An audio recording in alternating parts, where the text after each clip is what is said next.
Hi guys, welcome to விஷோ info. மணத்தக்காளிக்காய் வற்றல் குழம்பு எப்படி செய்கிறதுன்னு பார்க்கலாங்க. வீடியோக்குள்ளே போகிறதுக்கு முன்னாடி நீங்கள் இன்னும் நம்ம சேனலை சப்ஸ்கிரைப் பண்ணலாம், சப்ஸ்கிரைப் பண்ணுங்கள். அப்படியே பக்கத்தில் இருக்கிற பெல் ஐக்கானை கிளிக் பண்ணுங்கள். அப்போ தான் நான் போஸ்ட் பண்ணுற வீடியோ எல்லாத்தையும் நீங்கள் உடனே பார்க்கலாம். வீடியோக்குள்ளே போகலாங்க. மணத்தக்காளி வத்தல் குழம்பு செய்ய தேவையான பொருள்லாம் பார்க்கலாங்க. மணத்தக்காளி வத்தல் எடுத்து வச்சுருக்கேன்.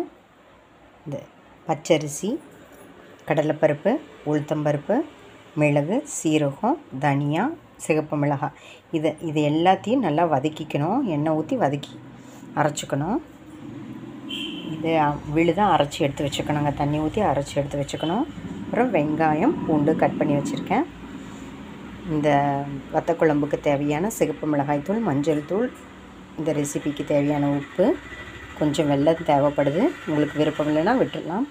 சின்ன லெமன் சைஸ் புளி கரைச்சி வச்சுருக்கேன். தாளிக்கிறதுக்கு கடுகு, உளுத்தம்பருப்பு, சிகப்பு மிளகாய். இப்போ எப்படி செய்கிறதுன்னு பார்க்கலாங்க. ஒரு பேனை ஹீட் பண்ணி ஒரு 1/2 டீஸ்பூன் நான் ஆயில் போட்டிருக்கேன். இந்த ஆயில் ஹீட் ஆகிட்டுருக்கேன்.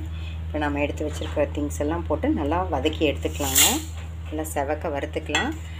கொஞ்சமாக அளவாக இருக்கிறதுனால நான் எல்லாம் ஒன்றாத்தான் சேர்த்துட்டேன். நீங்கள் நிறைய செய்கிறதா இருந்தால் கடலைப்பருப்பு, உளுத்தம்பருப்பு ஸ்டெப் பை ஸ்டெப்பாக ஒன்றா சேர்த்து வதக்கிக்கோங்க. இது நல்லா ஒரு நிமிஷம் வதங்கட்டும். ஒரு செகண்ட் கழித்து நம்ம எடுத்து வச்சுருக்கிற அரிசியும் சேர்த்து நல்லா வதக்கி எடுத்துக்கலாங்க. பாருங்கள், இதெல்லாம் ஓரளவுக்கு நல்லா வறுத்தாச்சு. இப்போ கொஞ்சமாக பெருங்காயத்தூள் சேர்த்துக்கலாம். அதுக்கப்புறம் பச்சரிசி எடுத்து வச்சுருக்கோம், அதையும் சேர்த்து ஒரு பரட்டிக்கலாம். பாருங்கள், நல்லா வறுத்தாச்சு. இப்போ இதை ஆஃப் பண்ணிவிட்டு நல்லா ஆற வச்சு தண்ணி ஊற்றி நல்லா விழுதாக அரைச்சி எடுத்துக்கலாங்க. மறுபடியும் ஒரு பேனை ஹீட் பண்ணிவிட்டு பாருங்கள், 1 டீஸ்பூன் நம்ம ஆயில் சேர்த்துக்கலாம். நாம் எடுத்து வச்சுருக்கிற மணத்தக்காளி வத்தலை இதில் பொரித்து எடுத்து வச்சுக்கலாங்க தனியாக. ஒரு நிமிஷம் இது நல்லா எண்ணெயில் பொரிக்கட்டுங்க. ஃபஸ்ட்டு நல்லா பொரித்து எடுத்து வச்சிட்டோம்னா குழம்பு செய்யும்போது அதில் போடுறதுக்கு ஈஸியாக இருக்கும். இது நல்லா ஓரளவுக்கு பொரிய வச்சு எடுத்துக்கலாங்க. அவ்வளோதாங்க, ரெடி ஆகிடுச்சு. இதை ஒரு பிளேட்டுக்கு மாற்றி நம்ம ஆற வச்சுக்கலாம். இதுலேயே உப்பு காரம் இருக்கும், அதனால் குழம்புக்கு நம்ம உப்பு சேர்க்கும்போது பார்த்து கவனமாக சேர்த்துக்கோங்க. இல்லாட்டி நம்மளோட மணத்தக்காளி வத்தல் குழம்பு வந்து ரொம்ப உப்பாயிடும். இதை சாப்பிட்டு பார்த்து எவ்வளோ உப்பு இருக்கோ அதுக்கப்புறம் நம்ம குழம்புக்கு தேவையானதை நம்ம சேர்த்துக்கலாம். இப்போ இதை ஒரு பிளேட்டுக்கு மாற்றிக்கலாம். பாருங்கள், ஒரு பேனை ஹீட் பண்ணி வச்சுருக்கேன். அதில் ஒரு 2 டீஸ்பூன் ஆயில் சேர்த்துருக்கேன். ஆயில் ஹீட் ஆகிடுச்சு. நம்ம தாளிக்க எடுத்து வச்ச கடுகு, உளுத்தம்பருப்பு, சிகப்பு மிளகாய் இதில் சேர்த்துக்கலாங்க. இதை நல்லா மிக்ஸ் பண்ணிக்கலாம். இது ஒரே ஒரு செகண்ட் நல்லா கலர் சேஞ்ச் ஆகட்டும். இப்போ வந்து நாம் கட் பண்ண ஆனியன், தட்டி வச்ச பூண்டு அதை சேர்த்து நல்லா வதக்கிக்கலாங்க. இது நல்லா ஓரளவுக்கு வதங்கட்டும்.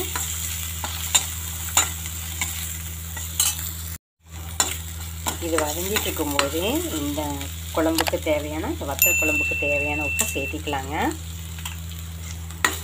சீக்கிரம் வெங்காயமும் வதங்கிடும். இப்போ இது ஒரு செகண்ட் நல்லா வதங்கட்டும்.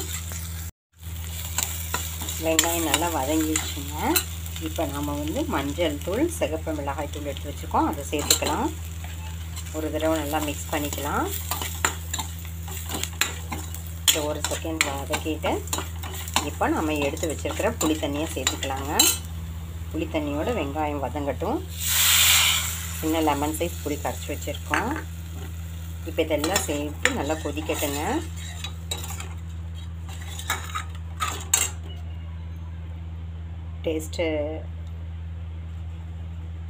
டேஸ்ட்டுக்காக நம்ம வெல்லத்தை சேர்க்குறோம்.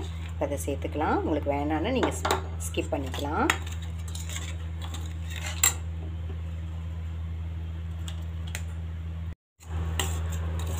புளி தண்ணியோட நம்மளோட வத்த குழம்பு ரெடி ஆகிட்டுருக்கு. நல்ல ஒரு கொதி வந்துருச்சுங்க. இப்போ நம்ம அரைச்சி வச்சு விழுதை சேர்த்துக்கலாம்.